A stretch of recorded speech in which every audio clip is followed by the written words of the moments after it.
out the weak from who you've been. Can you win this war you're in? Is your point laborious, or will you rise victorious? So take it or break it. Take it or break it. Take it or break it. Earn your throne. Am I matching up against someone? No, it was me. It was my problem. Okay. All right, welcome to... What the fuck? It's fine. It's just going to convert to mono. Welcome to Take It or Break It, the Sports Takes talk show, your dreams, your nightmares. I'm your host, Corbin Smith. I got a DM from John Wilmes a few days ago. You may know as the, somewhere between co-host and only guest on the show. He's the co-host. That's unfair. Lewis, you still there?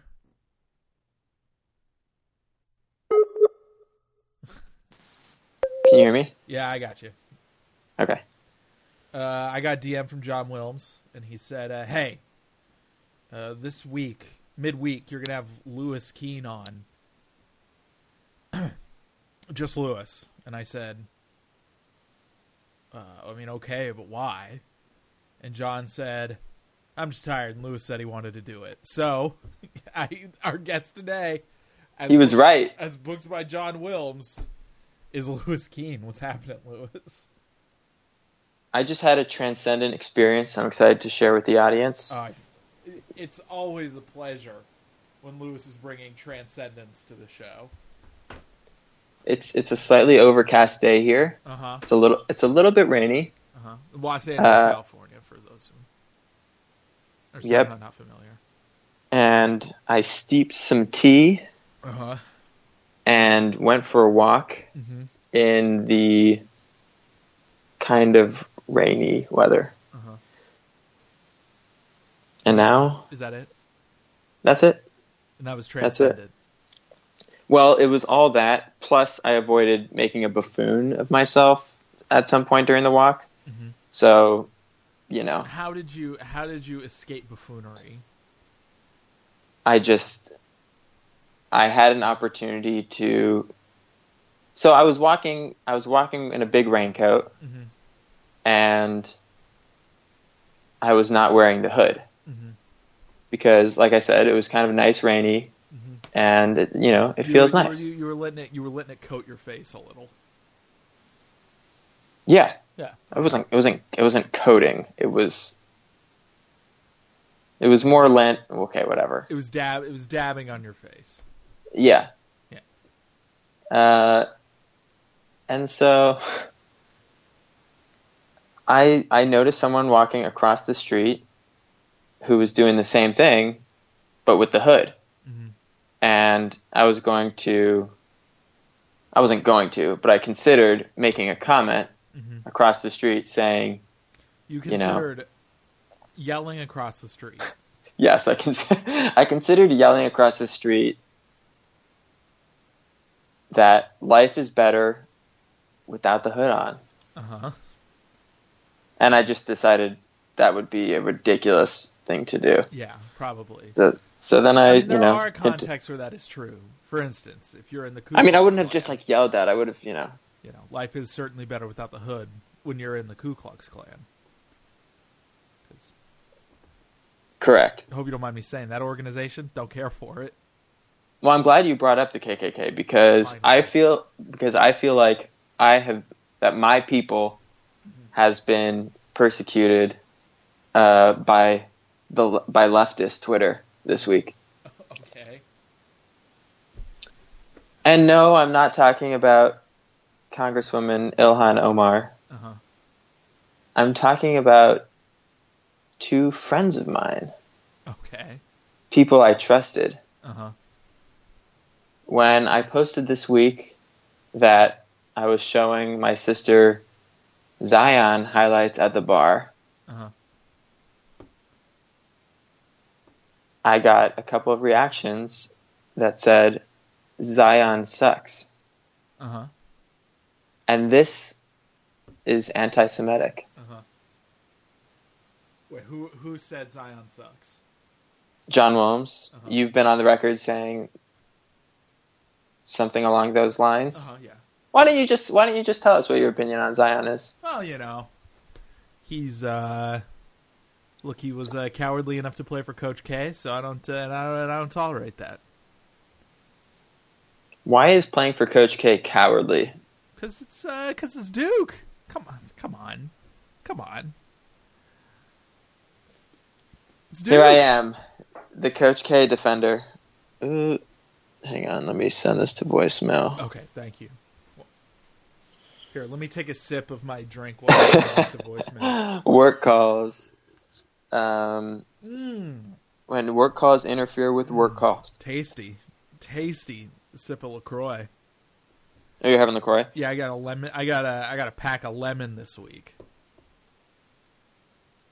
Just lemon LaCroix? Is that like watered down Sprite? No, Sprite has lime in it too. Also, it doesn't That's have the only sugar in difference? it. Oh yeah, and it doesn't have any sugar in it.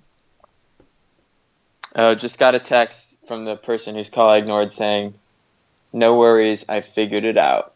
Oh, good. I'm glad. Um, I'm really glad for you, Lewis. Yeah. This is a... Anyway, so some of us have said Zion sucks. I am mostly saying it at this point.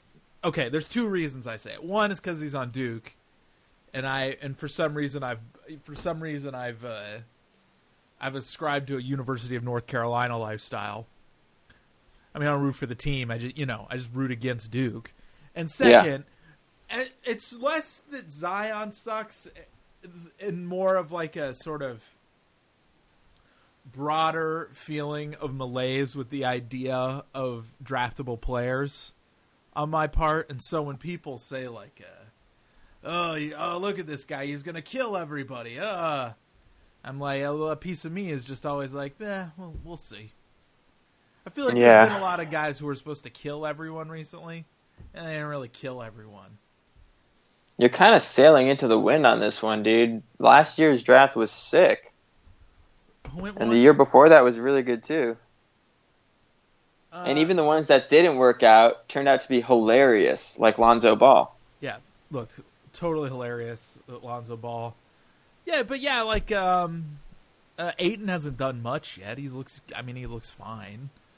Doncic is... Ayton's at least putting up pretty good numbers. Doncic is great, but Doncic is also the first,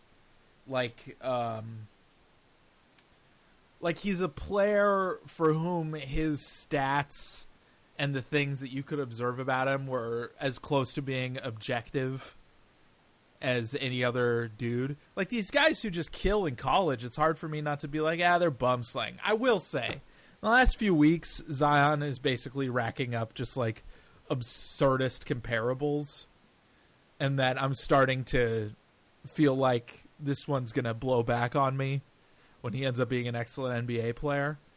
Yeah. But it just, it's not about that. It's about like all these guys are, I just think it's easier to watch out than people are giving him credit for. Here's what I worry about, though. Uh-huh. Let's say he does go to the NBA, and he totally... I'm just gonna go ahead and say, Lewis, that I think Zion Williamson is gonna play in the NBA. Okay, so you're willing to say at least that much. Yeah, I don't think that he's got his eyes on a minor league baseball career. Let's go... Okay, so let's say he ends up... Although, man, if Zion was pitching... that could save baseball. Yeah, that guy would probably throw some heaters. He's a large, strong boy. If Zion played MLB, he would be taking a pay cut. He would. From when he was playing at Duke. Ayo. I bring the heat. I bring the heat on this podcast. Yeah. If we need the bell to underscore that was. Do you want like a Zen bell, like a? I'd take a Zen bell. Yeah, okay. So let's say Zion goes to the NBA and he sucks. Mm-hmm. Then you will have missed the best part because you were too busy talking about how he was going to suck. Oh, like when I will have missed the part where he was destroying people in college. Yeah. Like, enjoy this part. Okay, can I offer a counter? Okay. I would have also been correct.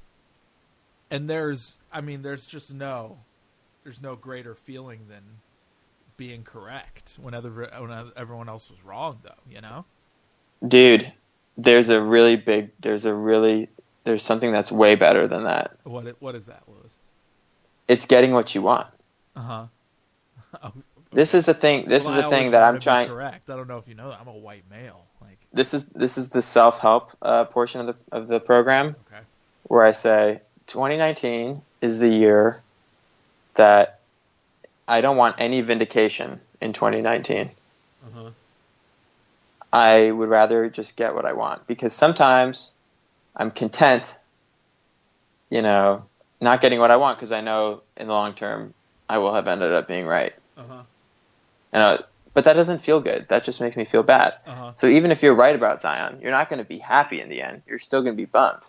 And you will not have even enjoyed the good part. Because I will have not gotten anything that I wanted. I will only have vindication.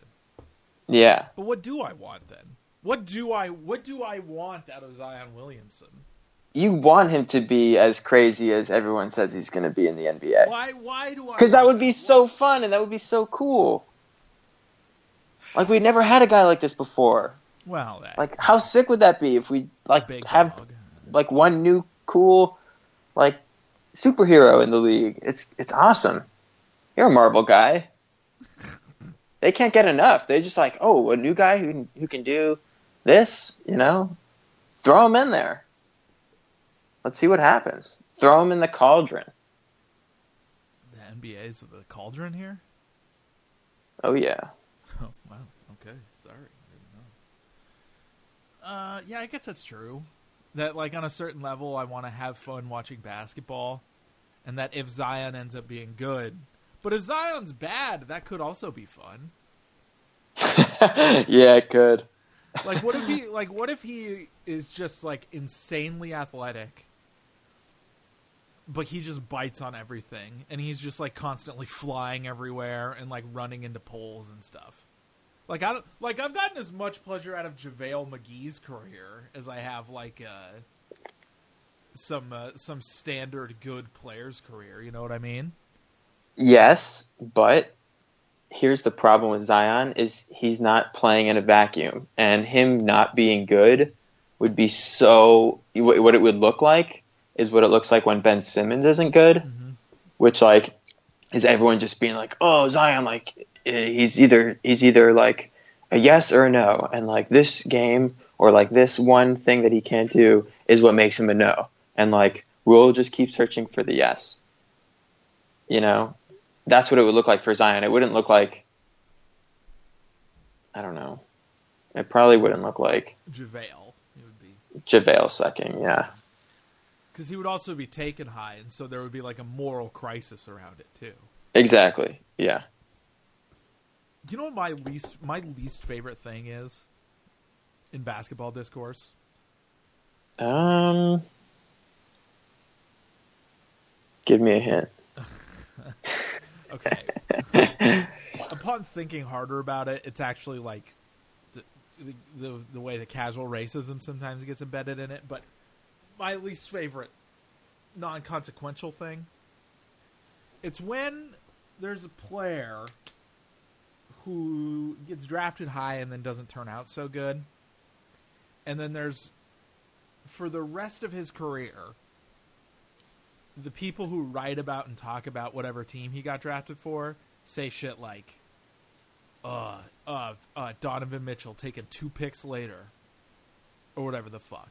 I just, for some reason, I loathe that because you understand that didn't happen in a vacuum, right?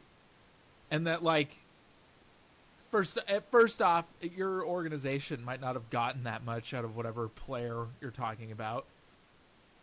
Second, there are like things about that person that scouts and everybody who was writing about the draft and all this stuff could not have known. Like just like the deepest gears in the depths of this guy's head, and sometimes they just don't turn all the way. And like, there's just something about like the second guessing that it always represents some sort of grand failure on the part of the organization's drafting strategy. It's just so or development strategy. Yeah, or development strategy. It's just so asinine to me. The separation between an NBA player who's worth like, I don't know, 10 wins and one who is basically replacement level.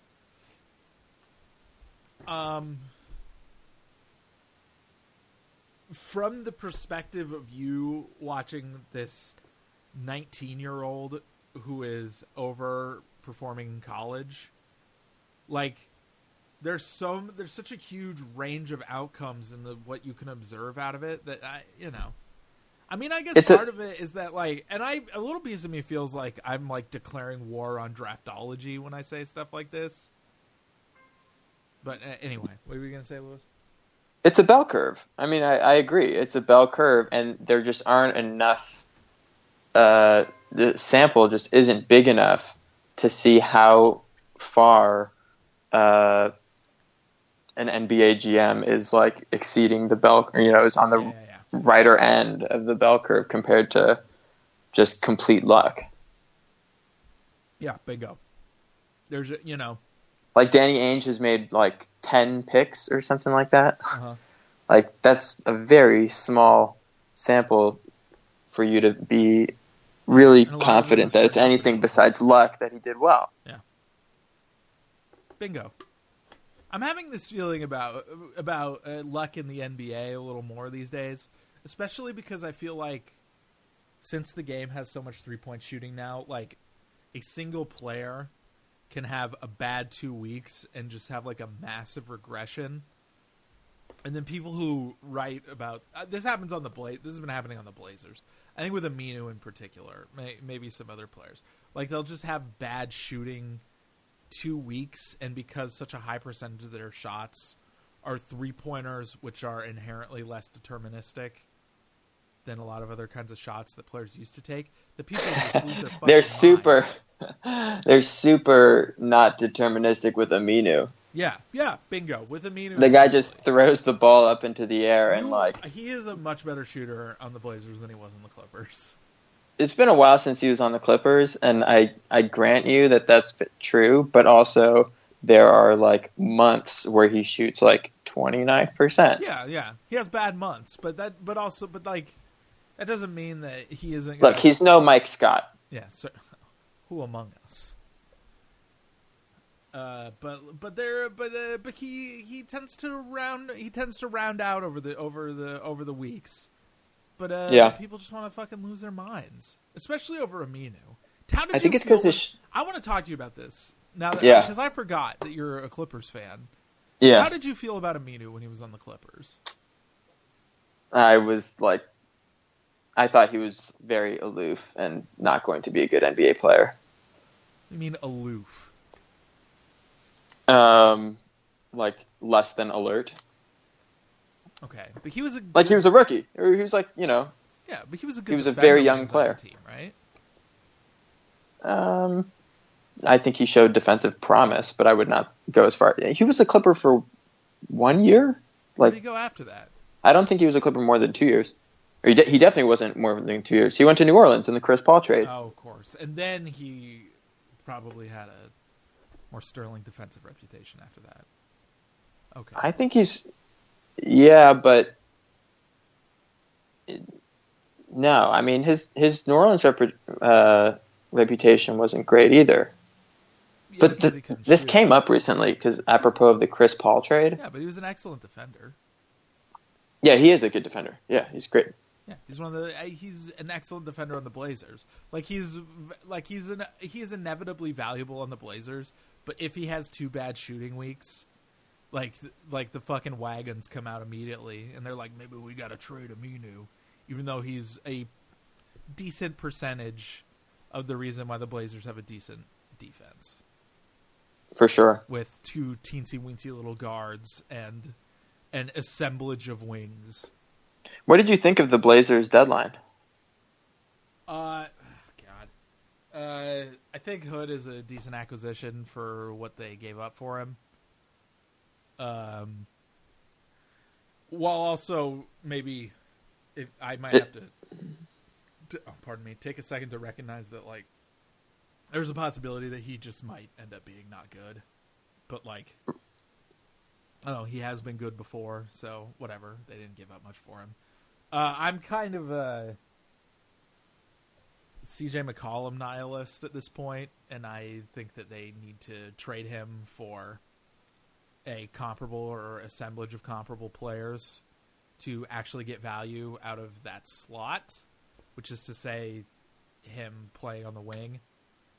I just don't think he can play with Lillard, and I don't quite understand why they won't do something about it. I just never quite understood why the team thinks that this is a decent status quo.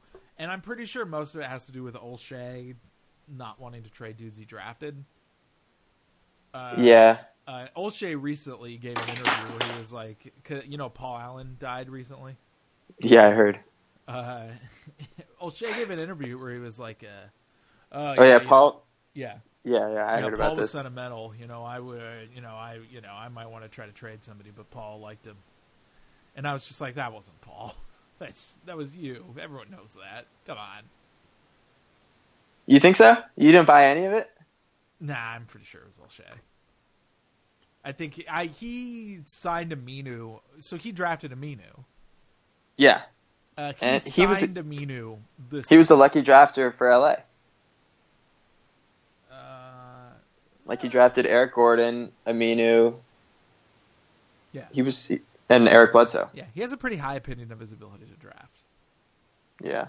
And it's because everyone out in LA really sucked his dick after he nailed those draft picks. Oh, did they went into his office? Well, I mean, he was the architect of building a Chris Paul, Blake Griffin, DeAndre Jordan, Yeah, but he only NBA team. two of those guys. I think he drafted DJ also. Yeah, I said two. He didn't draft Chris Paul. Oh, yeah. I was thinking that the other pieces, Gordon and Bledsoe and Aminu. Yeah. That got turned into Chris Paul. Chris Paul, but also JJ Redick. All due respect to those three players. Chris Paul is better than those three players combined. Like New Orleans and still when the Clippers made that trade, I was sad. Yeah, because you're a big baby. No, it's not because I'm a big baby. I'm sorry. It's because I trusted the process. Uh-huh. And they sold the whole process for that big three, but it seemed very clear to me at the time that they were not going to be able to get enough surrounding pieces to make a championship team, even with those two guys. They didn't. And that's exactly what happened. Yeah. I guess looking back, I should have just enjoyed it because they should have tried to keep Aminu, maybe. Because that would have been the problem. That was the problem they had, kind of, right? Although... Yes, it was. Although Aminu... It took a while for him to be good. It took a while for him to be a good shooter in particular. Yeah. But anyway, he drafted DeAndre. Good pick, I suppose. Good development job on their half. But like anybody would have drafted Blake. Right. Yeah, that was a no-brainer. They should have drafted Steph Curry. Oh, yeah, they went in the same draft, didn't they? Yeah. He couldn't have played with Chris Paul, though. I don't know. CJ McCollum plays with Damian Lillard. Yeah, he shouldn't. I've been more of a fan of CJ McCollum's game than most guys. Yeah, I at least part of it is that I don't like it aesthetically either. I think it's a lot of whoosh whoosh stuff. Whoosh whoosh stuff. Here's the thing about CJ McCollum. he's so much worse than Lou Williams. Uh-huh. Wow. And, like, I guess that goes without saying. Well, but, like, Lou Williams is the best NBA player of his generation. Correct. And Lou Williams has turned himself into a tremendously useful and valuable player by, like, redefining this bench scorer role. 6-man. And CJ McCollum, there's no reason to believe CJ McCollum can't be that guy down the road other than Lou Williams being truly one of a kind and a generational scorer, which scoring talent is actually true. Jamal Crawford too. No, I wouldn't put Jamal Crawford in that category. Oh, wow. What you got to watch these Clipper games because like he'll have these really shitty first halves where he'll like make some just like unreal turnovers. Just like wow, he like should probably just like turn off and turn back on. And then that's exactly what he does. Cycle him. Yeah, and then the second half he'll just come out. He goes into the room. What do you call the room? The locker room? The locker room, thank you. They flip him off, they flip him back on. Yeah. And then he just is like, oh, I'm not going to miss anymore. I got all my misses out in the first half. So I'm just going to get to the line and make a bunch of shots and get wherever I want. I do occasionally feel like that's probably what CJ should do, is just sort of be a six-man guy. But he's not, like, electric in any way. Like, nobody, like just from a pure aesthetic standpoint, like... He's crafty, though, and Kraft is like... He would kill second units, and that's why he was better when they staggered him more. But, yeah, I mean, he's still young. He's, what, mid-20s, 26?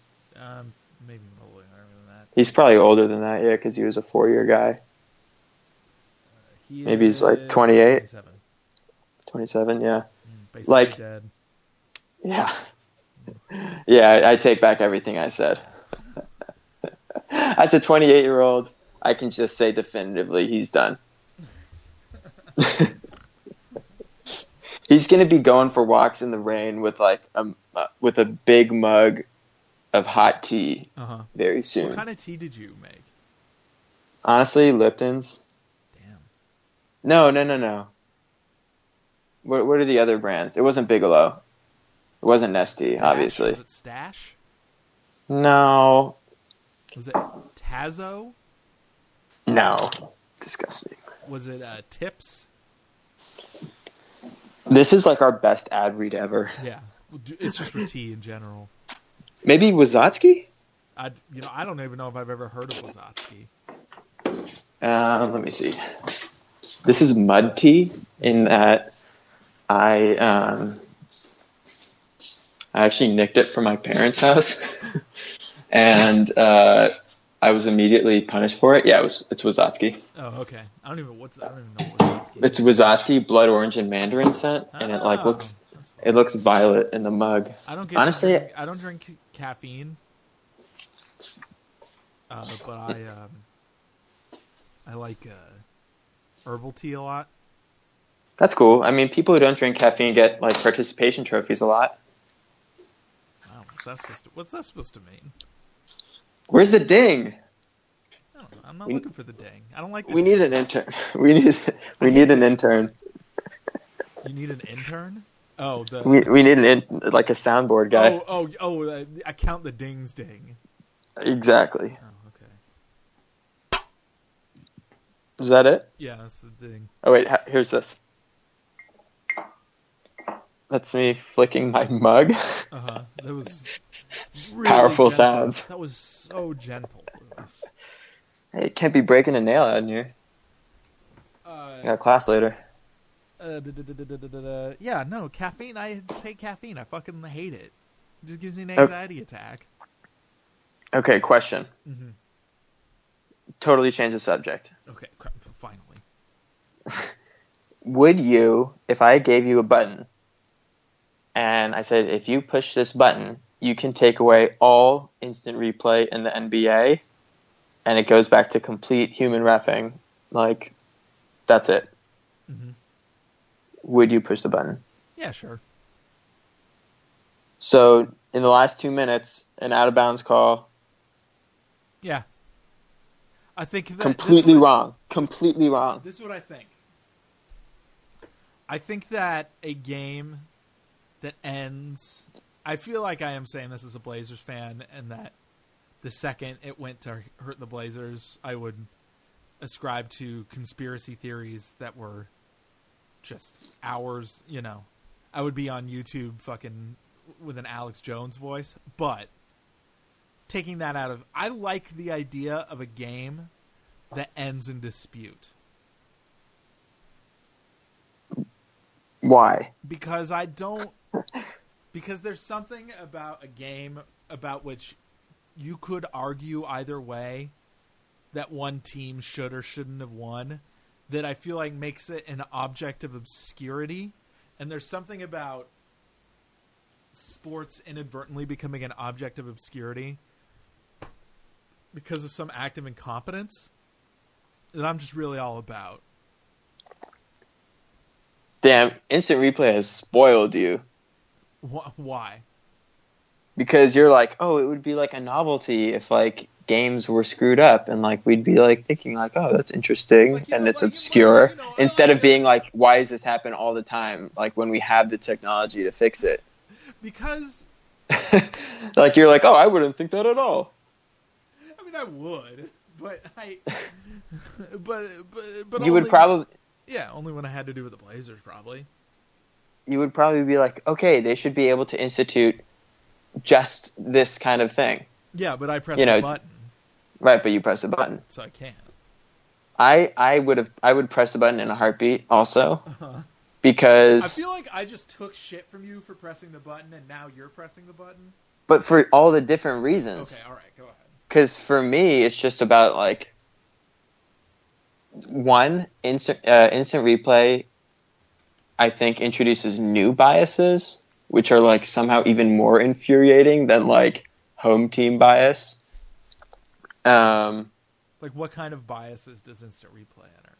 Like when Blake Griffin was on the Clippers, he never, ever, ever got flagrant fouls called when like people would hit him on the head or like punch him in the nuts and stuff like that, even with instant replay. And it's like, okay, well, the only use this does is to like protect other stars, and I'm not down. But the bigger reason is just because of time. Yeah, it makes the game shorter. Well, the instant replays are excruciatingly long, and like you even like some straightforward ones seem like they take 45 seconds to like a minute 30. And, like, that may seem like it's not that much time, but that's, like, half of a commercial break. If I was going to reform this system that we have now to make it more efficient, I would take it out of the on-court ref's hands. I would say that there was a replay official who made those calls and just broadcast them into their ears. The only problem is that the refs don't like to feel like they're not in control of the game. Right. And so they won't let that happen. Well, don't almost all of the decisions come from Secaucus, New Jersey, and then the only ones, like only the flagrants and techs are decided by the guys on the floor, I think. Lewis, I think you might be operating with a little more knowledge than me, so I'm going to take your word for that one. Hey, we could both be wrong. Yeah. But then neither of us would be vindicated. Yeah. Which is what we want.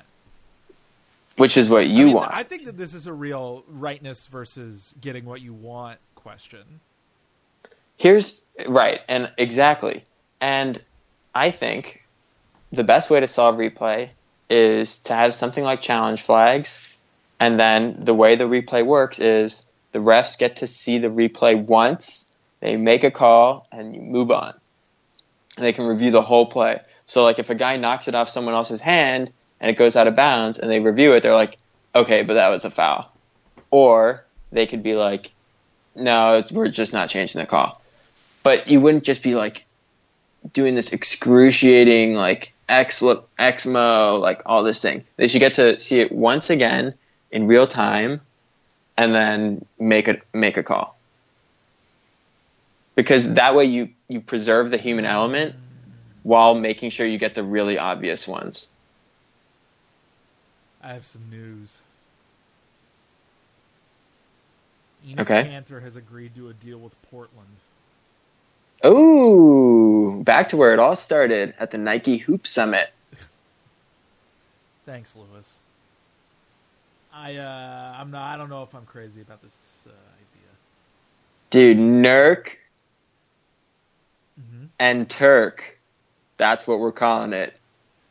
Okay, I'll admit this. Nurk and Turk does have a kind of charm as a construction.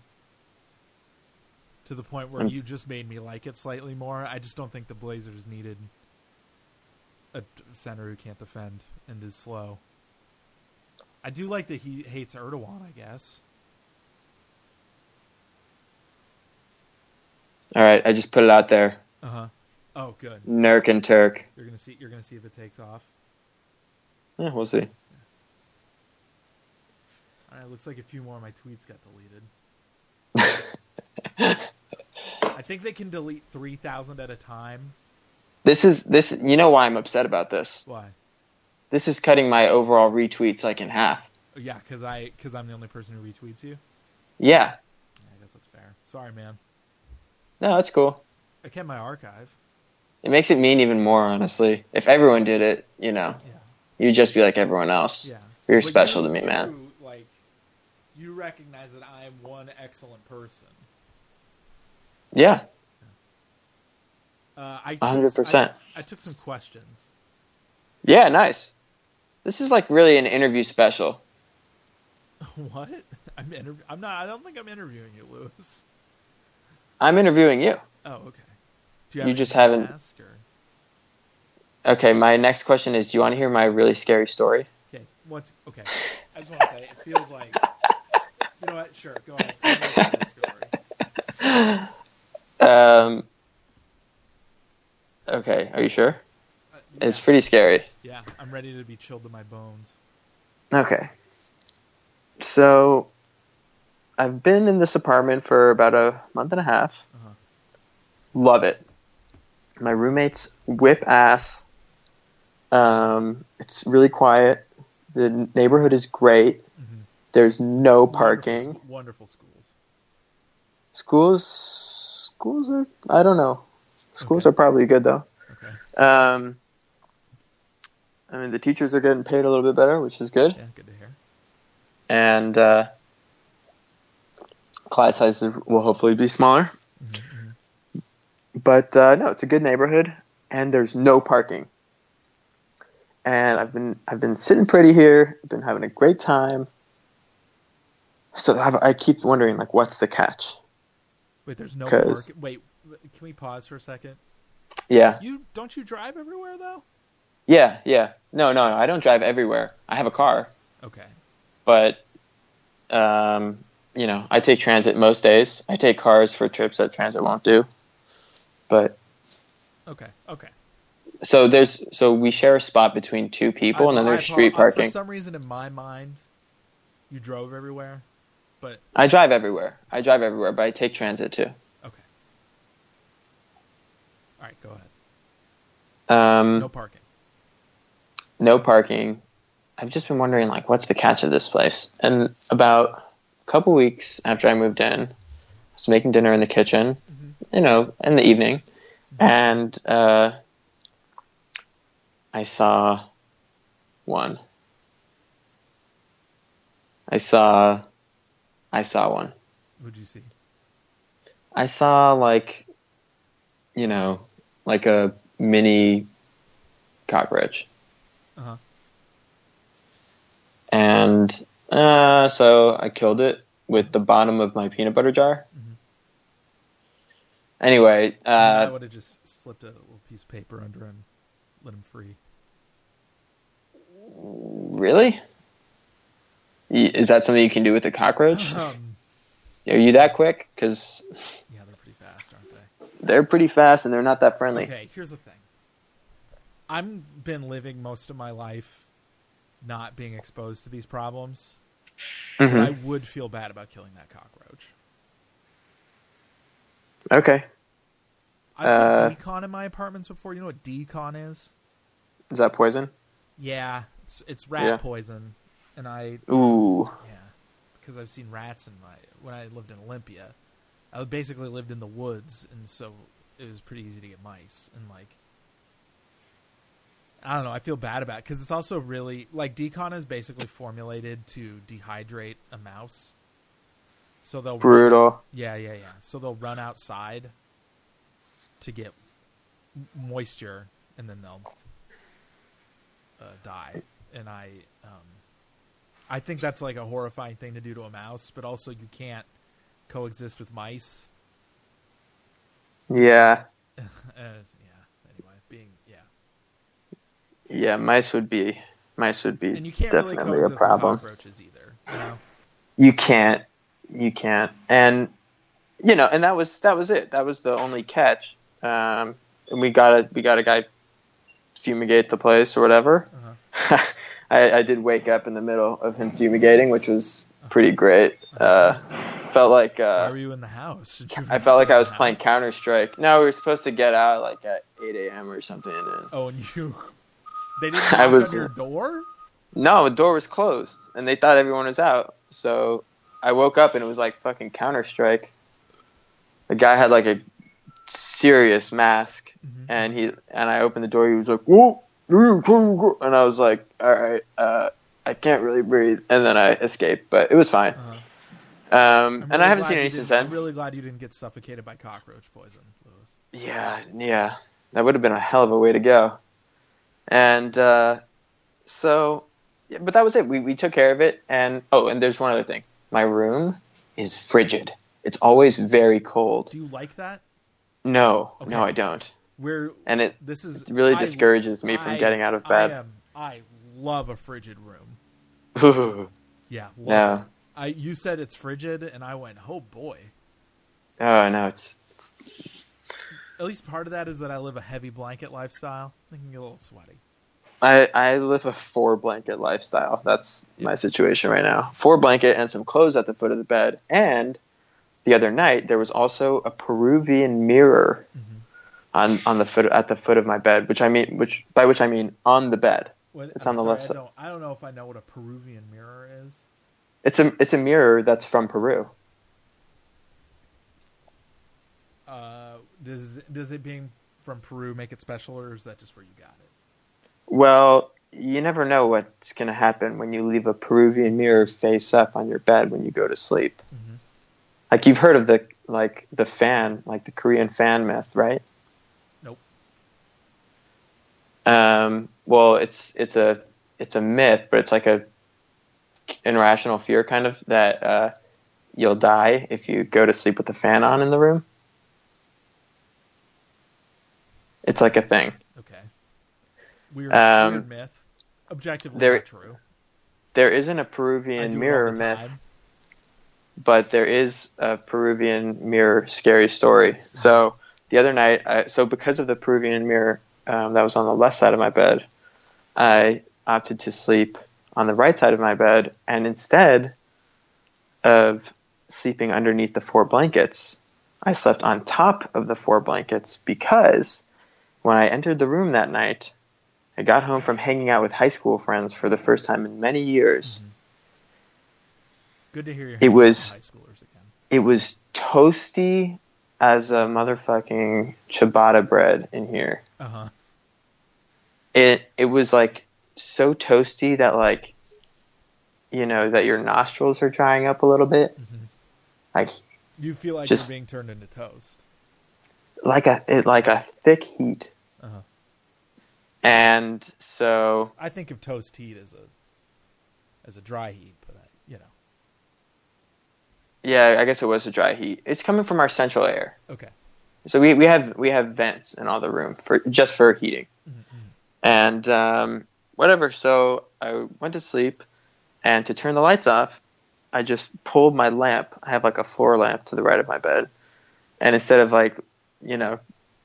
sitting up like a adult, I just yanked the floor lamp towards me and twisted the little knob and turned off. Mm-hmm.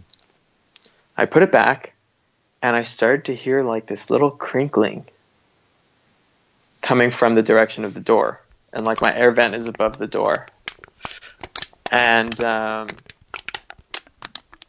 is that the crinkling? Yeah, it's a crinkling. It sounded more like a little bit of paper crinkling. All right.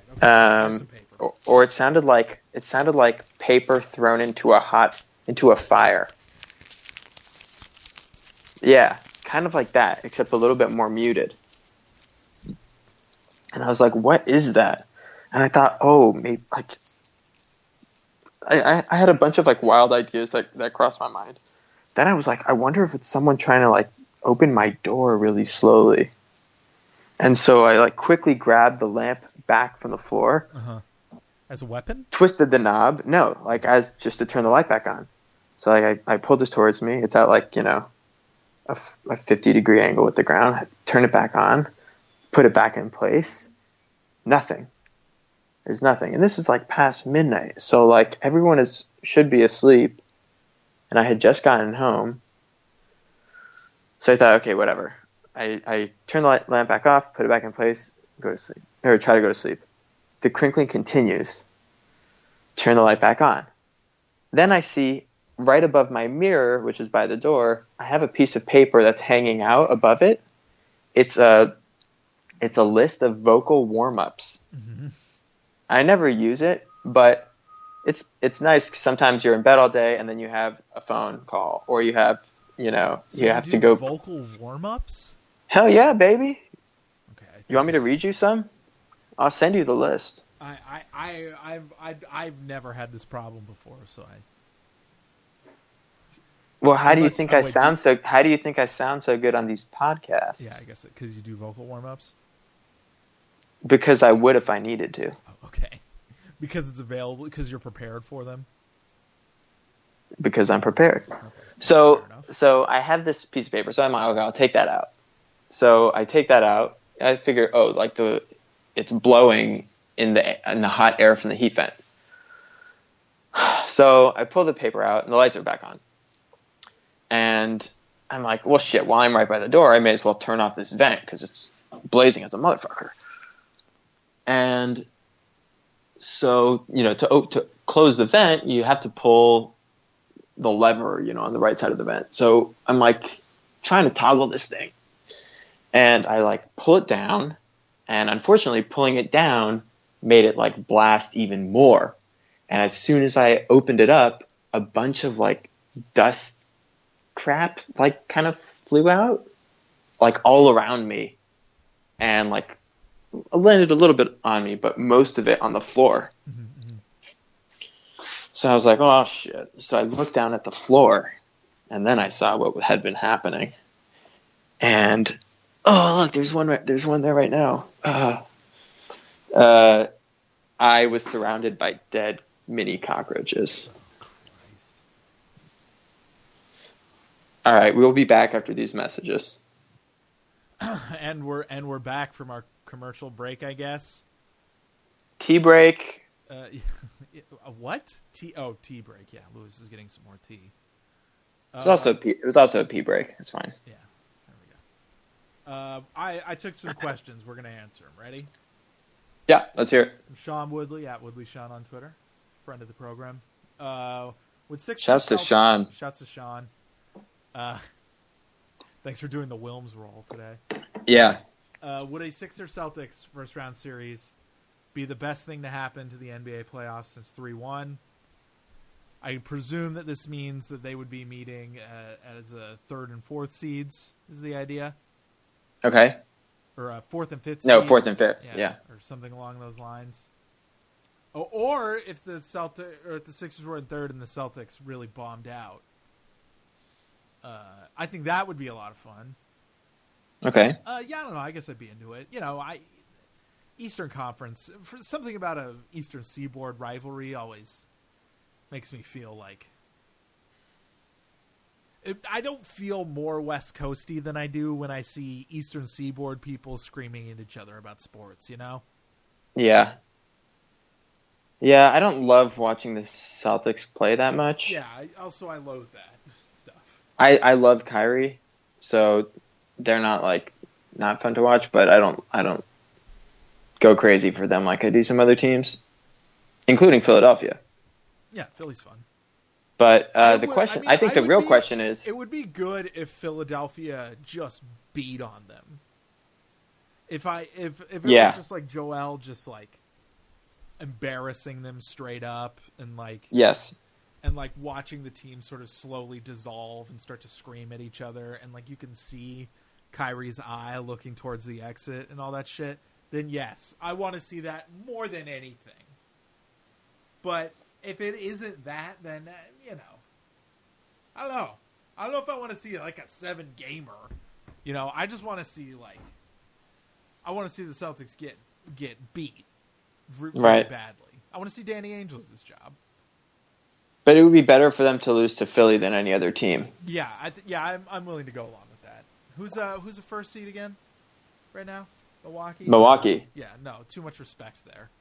Too much Giannis saying, I respect those guys. And Toronto, it's pretty bloodless. I mean, God bless Toronto, don't get me wrong, but no, I would want to see them get beat by people who wanted to make them cry. Yeah. I've never admired a player more for respecting his opponent more. In general. I've never enjoyed when someone's like, well, they have some really good players on the other side, and, we just have to do the best we can. I've never enjoyed... You only want a dick-swinging meanie? Yeah. Giannis is I wish he would talk his shit more. And I think eventually he will.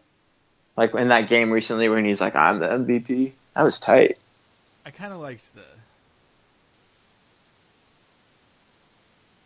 I don't know if I 100% agree with you or not. I mean, I want people to live their truths,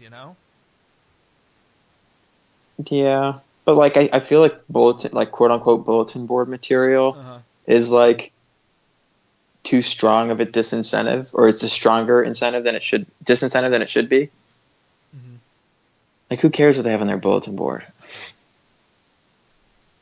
They also have I don't even know what else they keep on their bulletin board. Plays, I guess. No, bus times. Wi-Fi passwords. Yeah. Giannis said we're all wimps, and the Wi-Fi password is butthole 55. Yeah, which NBA locker room has the best Wi-Fi password?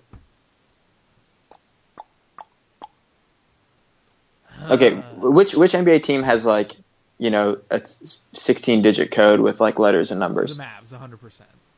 The Mavs? Yeah, the Mavs. Okay. Just because they came up in tech. So do the Clippers. Because Ballmer's just concerned about OPSEC, Okay. What would the Hornets Wi-Fi password be? Tequila B5052. What if, I bet it's probably don't tell Dwight. They kept it from when Dwight Howard was on the team. So the password was don't tell Dwight. So anytime Dwight would ask what the password was in the Charlotte Hornets locker room, they'd say don't tell Dwight. Someone would yell out, "Don't tell Dwight," and then he would be like, "Come on, man, don't tell Dwight." And then it's just say that my data bill is out of control this month. Dwight is on a pay-as-you-go plan. And now, anytime a new player comes to the Hornets, they're like, "What's the password?" And someone says it's "Don't tell Dwight," and they type it in. They get a laugh out of it. So now all around the NBA, people just crack just right in front of Dwight's face. They just say "Don't tell Dwight." That's almost his nickname in NBA circles, where they say, Dwight's stepping to the free throw line. It's yeah, you got one more. And someone else is don't tell Dwight, and they'll play off of that. And Dwight just has no idea what it is. Well, and he'll never know. Well, yeah, but he probably won't. he has to make it back the tea refill break. Next is from Nick Stellini. Wait! Before you move on, what is the greatest moment since 3-1 in the NBA playoffs?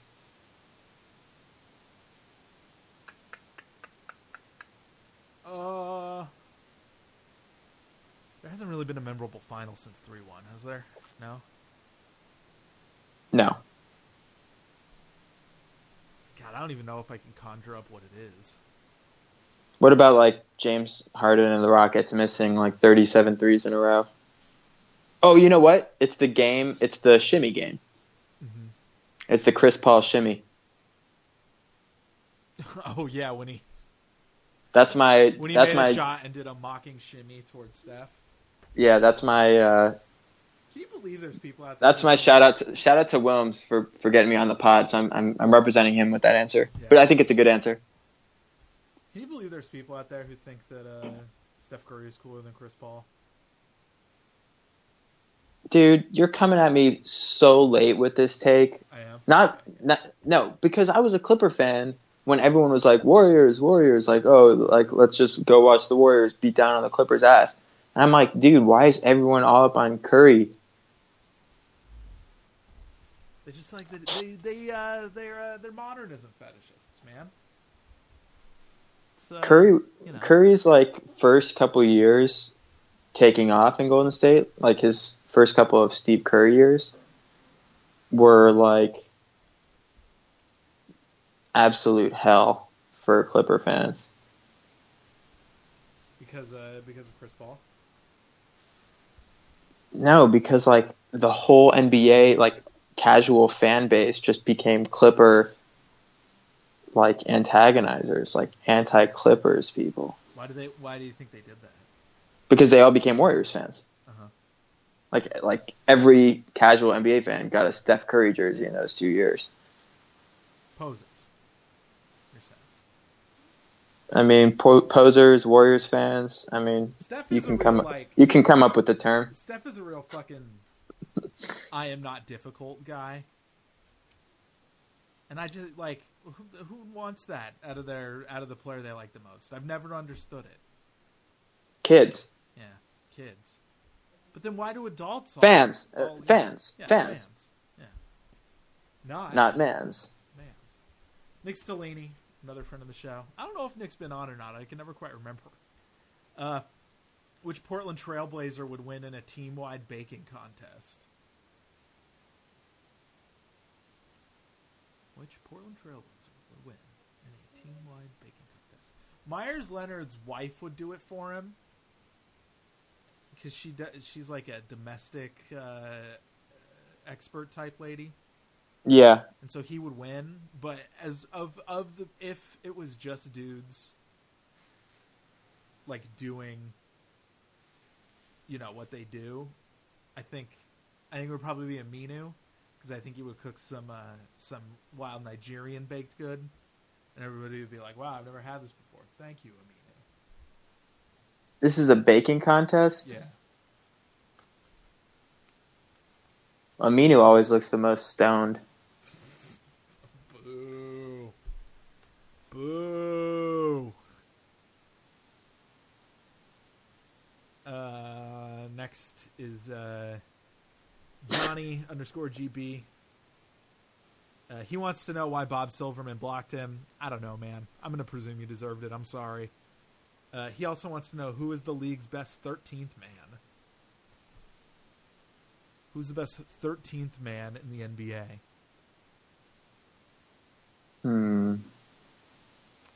Who's the best? Chandler Parsons. Yep. Good enough answer for me. Next is Postmodernism. At Postmodernism on Twitter. Can't believe you'd scoop that name. Why should anyone even bother watching All-Star Weekend? Maybe I'm disconnected from the league right now, but I've never been less excited about it. And he says, happy to be wrong take. About this. Miss getting hyped about basketball. How do you feel about it, Lewis? It's going to rule. Wow, rule? Yeah.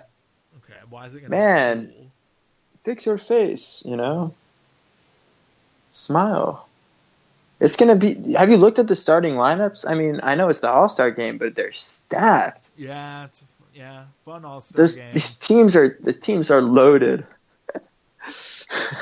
Like they got Giannis and Paul George on the same squad, and then the other squad has like LeBron, James Harden. James Harden was the 7th pick. I think it's exciting. And what I really liked was the All-Star draft this year. Not because Giannis made a joke, and he looked like he was getting a blowjob the whole time, which I thought was awesome and was funny.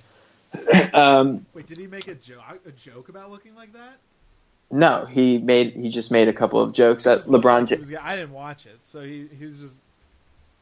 Yeah, he was cheesing like from ear to ear. Okay, all right. I'm looking at a video to determine if it does in fact look like... He was grinning from the Aegean to the Mediterranean, dude. All the Grecian seas, baby. Yeah. All right, I'm watching the Telluride commercial. All right, give it everything, Kia. Are you trying to peep the grin? Yeah, I'm just trying to peep the grin, I guess. Yeah, he does kind of look like he's getting a beach. You could convince me that anybody's face looks like they're getting a beach, though. Yeah, but what does that say about you? That I might be kind of a perverse person. I don't know. I think the All-Star Game's fun. Yeah, it's fun, and yeah, it's a lot of good players this year. I hate the three-point. I mean, we've talked about this on the show before. The three-point contest. I don't like it when people get excited for that, but everything else I'm cool with. It just takes too long. Yeah. And here's my idea for the dunk contest. In addition, me and Bob have talked, or me and Spike have talked about fixing the dunk contest scoring. Mm-hmm. Like, it should be impossible to give the first dunk a 50 in the competition. It happens all the time. Mm-hmm. But you think that they should do the dunks and then judge from there? No, they should just score each dunk, but like not on 50. Wait, what do you mean? Like, the problem with the 50-point scoring system is that if the first person gets a 50, then no person can score better than that, even if their dunk is 3 times as nice. Uh-huh. So there has to be some kind of like ranking where like your dunk, like whoever dunks first, like dunks first, and then like the next one comes along and they're like, and then they rank them. Okay. I guess it's less dramatic, but like, there's got to be some way that Dennis Smith Jr., who had the nicest dunk last year, like should make it to the final round. Okay. And that way, like, it kind of incentivizes people holding on to their last dunks. Okay. Because it'll or disincentivizes it. Because it'll give the whole contest a better arc. Well, because if you get a great dunk in the first round, it's still the best dunk at the end, then you could win. Like, I think that's good. It's not as dramatic. Will Elliott at Whiskey Echo 3 wants to know what's a good 3 to 4 player board game to get into.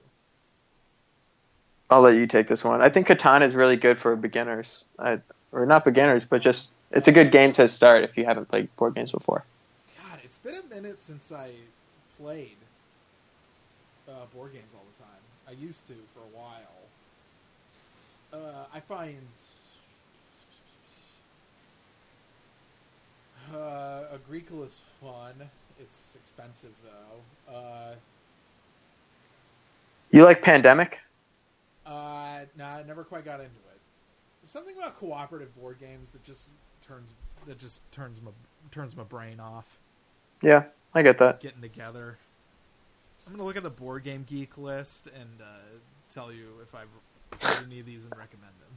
That's how I'm gonna deal with this. Okay. In the meantime, I'm going to look up, or I'm going to tell you how I would fix a dunk contest. Okay, cool, great.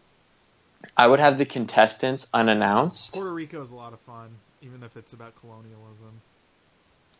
I would have the contestants unannounced. Oh. So, like...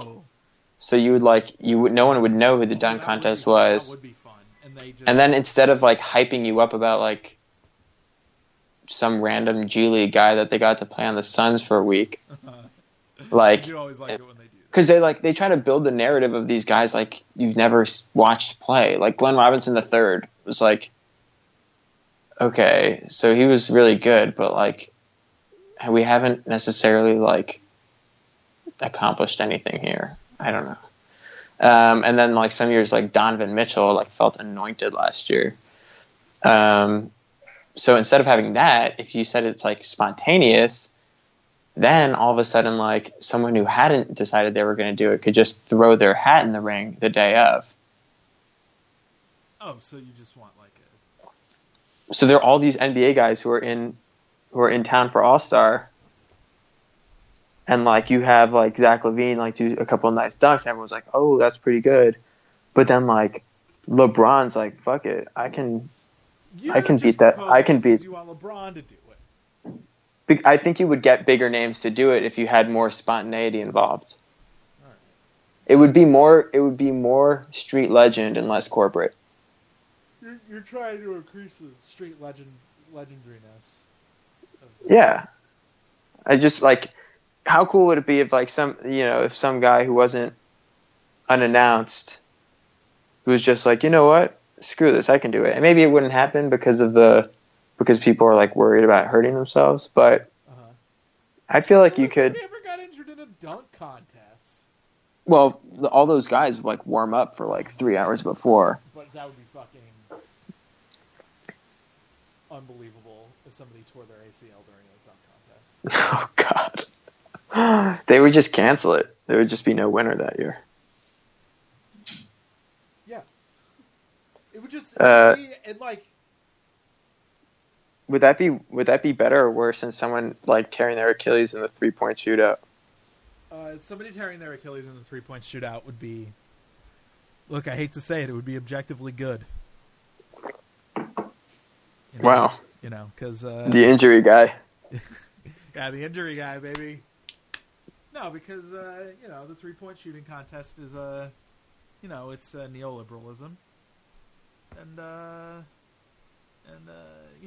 these bean counters out here shooting their 3-point shots. I just you get what you deserve.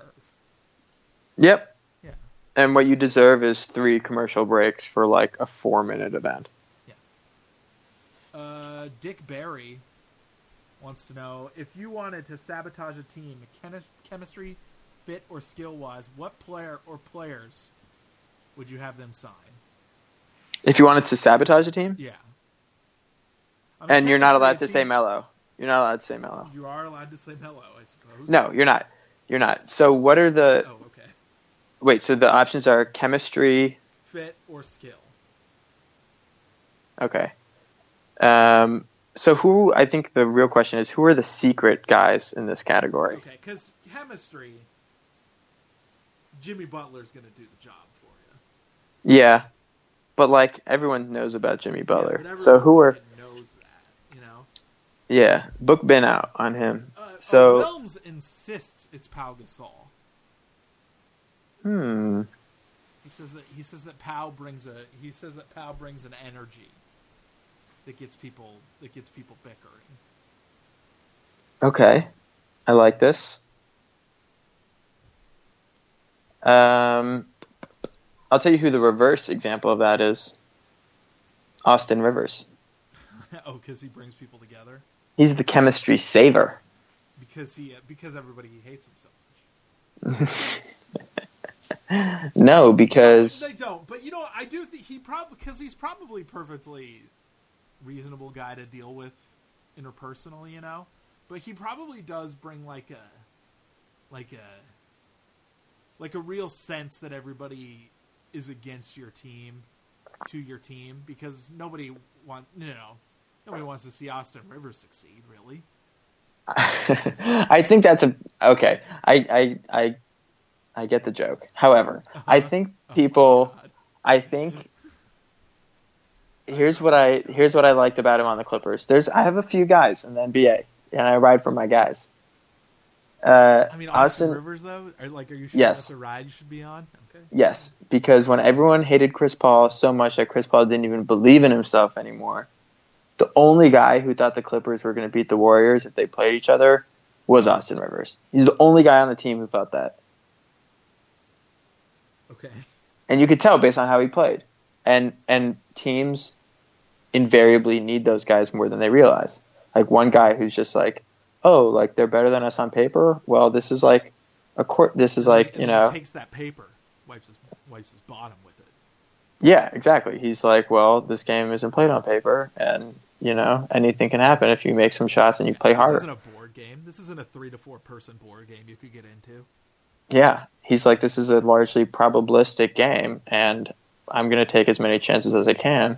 And if you roll the dice, with like out shaking it in the shaker first, you've made your own bed, and now you're going to sleep in it. There's only one more question. It's about Super Smash Brothers, so I'm not gonna make. Okay, let's talk a little bit more about this chemistry thing then before we go. Go ahead. I'm gonna give you a team. You're gonna tell me. Oh, I like this exercise much more. All right. And you're gonna tell me who's doing the worst for chemistry on that team. Oh, okay. I thought it was gonna be who do we add to the team to fuck up their chemistry. But... Oh, I could do that. I could play that. Okay, let's go Utah Jazz. How would you screw that up? I think that you would need a center who is really good at scoring. So I'm going to say Enes Kanter. Yeah, that's the only correct answer. That's what I was going to think too. Because you would need a guy who the world's stupidest sports fans would be like, why isn't he playing over Gobert? And he already has beef with Gobert. Yeah. So I'm gonna have to go with Enes Kanter on that one. This is not an insult to Kanter, the world's newest Portland Trailblazer. This is literally just, I think that's the dude who would fuck with Gobert the most, and I think that would just ripple out.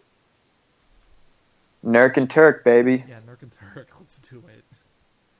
Sacramento Kings. Oh my lord. A veteran who was demanding playing time. They already had that. They just traded Zach Randolph away, and they got Harrison Barnes. My answer was Harrison Barnes. But they've been pretty good since they got him. I don't know. At least Barnes is like a role player. It would need to be like an old point guard. I think Oh shit! You know what I think? Trevor Ariza. Chris Paul. How so? Because he would get all crabby with the young guys and hurt their feelings by saying mean things. Yeah. He would demand that he have the ball at all times. That would fuck up Trae Young. And he would be injured sometimes. And when he was injured, that's not a fair thing to say about him. But like when he came back from injury after somebody else was playing, like he would push too hard. He would just push everybody too hard. Yeah, no, you're right. Like that needs to be a chill situation, and Chris Paul would make it not chill. So you've backtracked from where you were on Chris Paul versus Steph Curry, or do you just like Chris Paul, notwithstanding the fact that he's not chill? Because Steph Curry is so much worse. Yes, I like Chris Paul because he's not chill. Okay, that's something I crave in an athlete. Let's see if we have the same answer for this one. Okay. Who would you take away from the Boston Celtics to fix their chemistry? Well, Brad Stevens. That was not my answer, but that's a good answer too. Yeah, that's probably correct. Yeah, I was going to say Kyrie. They need a real coach and not a technocrat, I was going to say Kyrie. Yeah, of course. So I think I could see the Celtics letting him walk this summer. I couldn't see that. I think he's going to leave. I think he might leave, and maybe the Celtics will act like they let him walk. Do you think he's going to leave for New York? I don't know where he's going. I think he doesn't like playing. I don't think anyone does. Yeah, why would you? It's horrible. It's frigid. Yeah. In more ways than one, you know. However, Tommy Heinsohn is great. You sure? I don't listen to Celtics games really at all. Like I said, they're not my favorite team to watch, and I have just generally avoided their telecasts based on reputation. Mm-hmm. But listening to him call the Celtics give away like a 28-point lead in the second half to the Clippers, he was tremendous. Mm-hmm. He was so freaking mad. Who was he mad at? He was mad at the team. I don't think he blamed any one specific guy. He was mad at everybody on the team. Yeah. You know how like announcers get like scoldy? Yeah. He wasn't scoldy. He was just mad. he was just... I hate the scolding. I hate when like the announcers... He wanted to hit somebody. The announcers say, well, you know, if you turn the ball over and you give up 24 points off turnovers, it's really hard to win. It's like, yep, we're gonna talk about that. Like, let's decide to not make any more turnovers. Is this how your parents communicate with you? No, my parents... No. Actually, when we talk about sports sometimes, my parents will say, like, why do they keep missing it, you know? Why do they keep turning the ball over? Why do they keep doing that? The funniest thing, okay, this is like what happens with people who don't watch sports. When someone misses a shot and they're always like, why don't they have anyone down there for the rebound? And those people are right. They are? Offensive rebounds have to come back.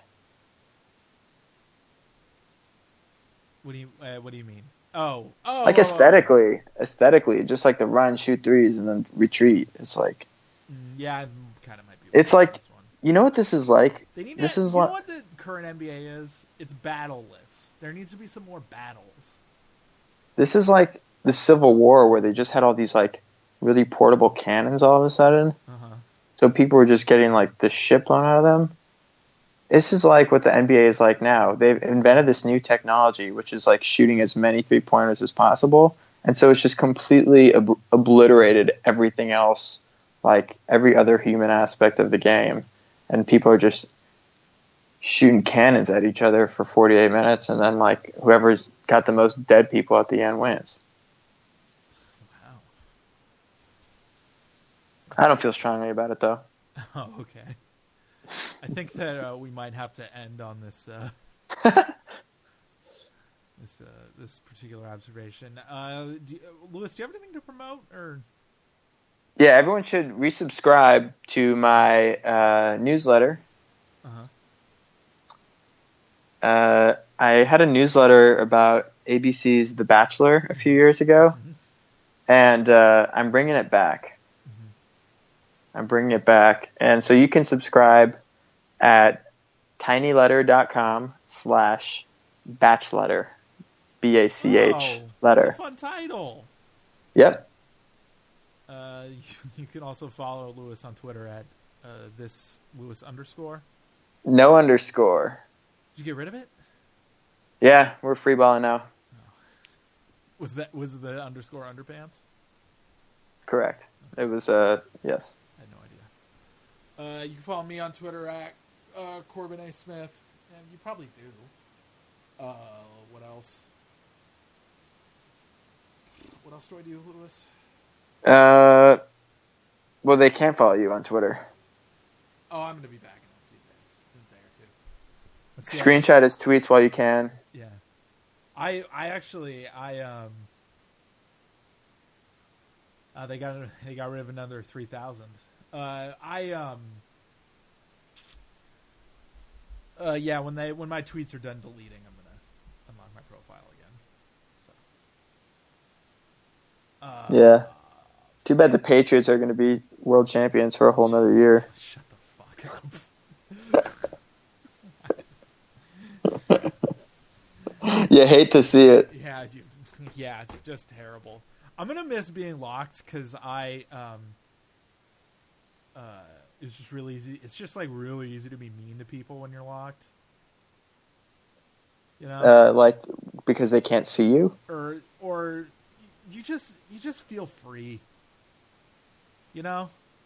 Yeah, and your notifications probably go down too. Yeah, a little bit, but it's just which is a win. Yeah, you just like you just get to be like, hey, you're being a jerk to people, but you're locked. So nobody sees it. Yeah, liberating. Yeah, ironically. Yeah. Anyway, thank you for joining me, Lewis. Yeah, it's been fun, man. Thank you. It's been good. I think we saved All-Star.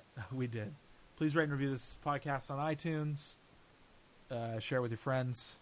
Do whatever you like to do. And, hey, have a wonderful day.